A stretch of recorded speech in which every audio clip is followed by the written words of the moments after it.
Hello, TikTokers! Pra quem não me conhece, prazer, eu sou a Mayara. Gente, faz um tempinho que eu não venho dar resenha de série aqui. E ontem eu acabei a série El Woods. Que, gente, de verdade, eu preciso comentar. Porque foi uma série que eu comecei a assistir não dando nada pra ela. Pra quem não sabe, só pra contextualizar, a El Woods é inspirada num filme muito famoso que deixou a atriz super marcada, Reese Witherspoon, acho que ela é, que é o Legalmente Loira. Inclusive tem o 1 e o 2. Foi um filme muito marcante da minha geração, dos anos 90 para os 2000. Particularmente, eu não acho o filme grandes coisas, tá? Ele é bem bobinho, assim, só que realmente ele foi um ícone da época, né? E a série El Woods é a história da El, que é do filme Legalmente Loira, quando ela era adolescente. Então, as minhas considerações, por que, que eu amei tanto?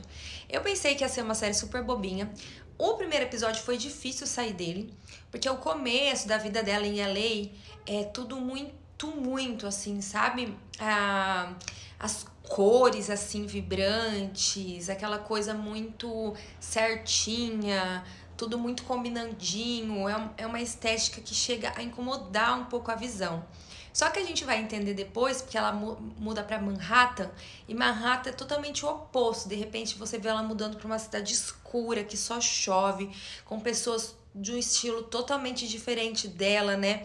Um estilo alternativo, neutro, rebelde, ativista.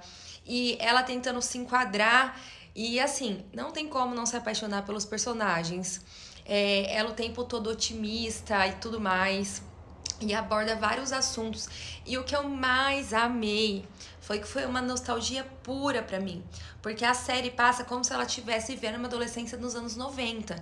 E, gente, ver tudo que eu vivi, assim, VHS, CD, loja de CD, é muito legal porque tem várias partes que eles têm que fazer vídeos de edição, né? Primeiro ela tenta entrar num estágio de uma revista que ela ama, famosa, Cosmopolitan, eu acho que chama, pra voltar pra LA. A mãe dela também é icônica, assim, a personagem que faz a mãe. Também não tá se adaptando bem a Manhattan. E as filmagens com aquelas câmeras antigas aí pra elas editarem. E também tem uma parte que elas tentam salvar. Ó, vai ter spoiler, tá? A moça que ela mais se conectou, que trabalhava, que foi mandada embora injustamente, depois foi acusada injustamente, para ela coletar as fitas falando bem da dona, que é essa funcionária que trabalha lá.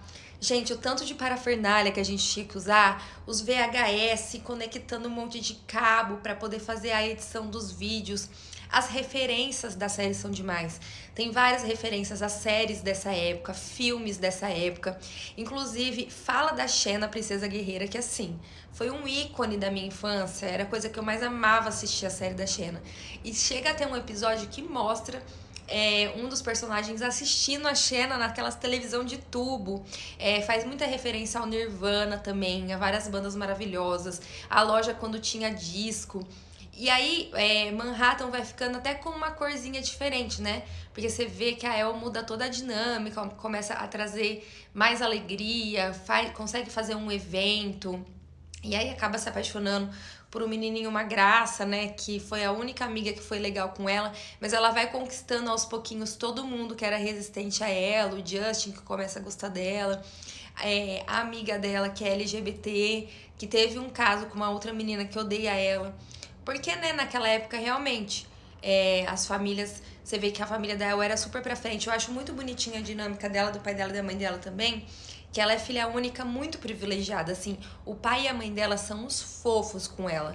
Os dois super preocupados com ela, comunicação que eles têm entre eles, né? A mãe dela é super confidente dela. E os últimos episódios é uma reviravolta. Eu fiquei revoltada com o último episódio, pra falar a verdade, porque ela consegue, a mãe dela escreve ela sem contar, ela consegue fazer várias revoluções ali onde ela tá, né, em Manhattan. Ela consegue inocentar a dona, e você vê que puxa muito pro lado do filme, né, que ela acaba indo fazer direito e se torna uma ótima advogada. Então tem essas referências dela sacar, dela ter várias sacadas assim intuitivas, com pequenos detalhes que ela vai juntando e formando teorias, né? Então ela consegue desmascarar o diretor da escola, que os outros amigos dela também já estavam suspeitando, levantam as provas ali. e junto um cara que a mãe dela tá ajudando a se eleger, que é reitor da escola, que ele tá se candidatando a prefeito, né? E, cara, ela consegue fazer toda essa revolução depois que todo mundo começa a amar ela, porque dá uma pesada no clima na metade ali dos episódios também. Ai, por isso que eu odeio a série só de 8 episódios. Mas dá uma pesada no clima porque a mãe da única menina que foi legal com ela desde o começo morre.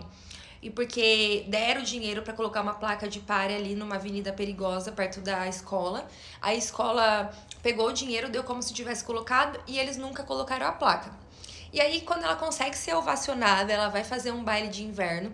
Essa menina, que era a única amiga dela, volta pra esculachar ela. Falou que do artigo que ela escreveu, que no caso ela nem queria ter mandado. E é muito louco, porque ela volta pra ele, é LA que fala, né? Que é Los Angeles. Ela consegue o estágio dos sonhos dela, um ramo que ela se dá super bem da moda, ela se dá super bem como uma estilista famosa e ela era convidada para participar do Globo de Ouro, que foi uma coisa que ela sempre quis. E aí eu fiquei meio revoltada porque no último episódio ela quis voltar para Manhattan, né? Ela sentiu falta, ela se sentiu desafiada lá e ela quis voltar pro baile que mesmo sem ela fizeram para arrecadar fundos depois que desviaram tudo isso da escola. E eu fiquei revoltada porque eu falei assim, gente, ela fez demais, aguentou muito e foi muito simpática, porque realmente todo mundo foi muito ruim com ela no começo, sabe? E ela aguentou firme, foi simpática, fez um memorial pra mãe dessa menina. Aí eu fiquei puta, porque essa menina chegou revoltada, mostrando o artigo ela falando mal, porque foi no começo, né, que foi muito difícil pra ela. Ainda soltou pra todo mundo, ela pegou meu namorado quando minha mãe morreu, sendo que, gente, ela nem ficou mais com o namorado da menina, mesmo gostando dele. A menina foi embora pra casa do pai depois que a mãe morreu, fugiu, que o menino confessou que ficou com ela. Ela não ficou mais com ele por causa da menina. E aí, só porque ela foi embora, porque ela foi escrachada, porque essa menina voltou lá e expôs ela, ninguém foi atrás dela, ninguém ligou pra ela. Depois de tudo que ela tinha feito, todo mundo que ela tinha ajudado. E ainda ela resolve voltar. E aí o que eu fiquei muito indignada é que acaba de um jeito assim, muito aleatório, né? É muito legal o contraste. Quando ela voltou pra Los Angeles, tudo colorido, você já vê durante os episódios isso, ela ligando pras amigas.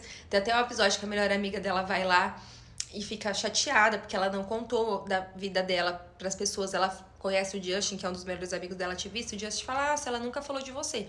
E essa amiga dela, quando liga a ligação, sempre tá nos conversível, um dia ensolarado, aquelas paisagens assim de palmeiras, né, que tem ele aí, o contraste, né, onde a El tá, aquela cidade escura que só chove, enfim. Aí ela volta pra LA, os looks maravilhosos, todo mundo colorido. E eu achei muito legal a referência também dos looks, né, como ela se destaca com aqueles looks bem patricinha, bem diferente do que a galera costuma usar, mais neutro, assim. E, enfim, e aí o final, cara, ela volta pro baile, não consegue conversar direito com as pessoas. O Josh acaba beijando ela e o Miles vê, que é o peguete dela, que é ex da amiga dela. E acaba. A gente esperando ela ficar com o carinha, que ela ficou no maior romance legal a temporada inteira. Enfim, eu acho que logo eles vão renovar. O duro que Netflix, gente, ai, demora um ano agora pra sair. Mas assim, o que eu fiquei apaixonada mesmo foi de ter esse contato com o que foi a minha adolescência. Usando telefone de fio, televisão de tubo, as referências, o jeito, né, que se relacionava escrevendo as coisas no papel, panfleto, quando ia fazer divulgação das coisas de festa, era tudo por panfleto, galera escrevia ainda em agendas, VHS. Gente, é uma viagem no tempo, sério. Eu não sei se chama, acho que chama só L. Depois eu vou procurar pra deixar aqui no cantinho do vídeo, porque eu indico muito, apesar que eu dei spoiler de tudo, mas assim, muito legal. Vou colocar minha filhada pra assistir, já falei pra minha filhada que ela vai amar. E vou aproveitar esse restinho das últimas férias dela, vou colocar ela pra assistir, pra ela ver como que era a minha adolescência, a dinâmica que era, assim, em relação a tudo, né? A essa explosão da tecnologia, como mudou bruscamente, né? E como a gente era mais feliz nessa época, tá? Então é isso, conta aí se você assistiu, qual foram as suas impressões também pra mim. Beijo!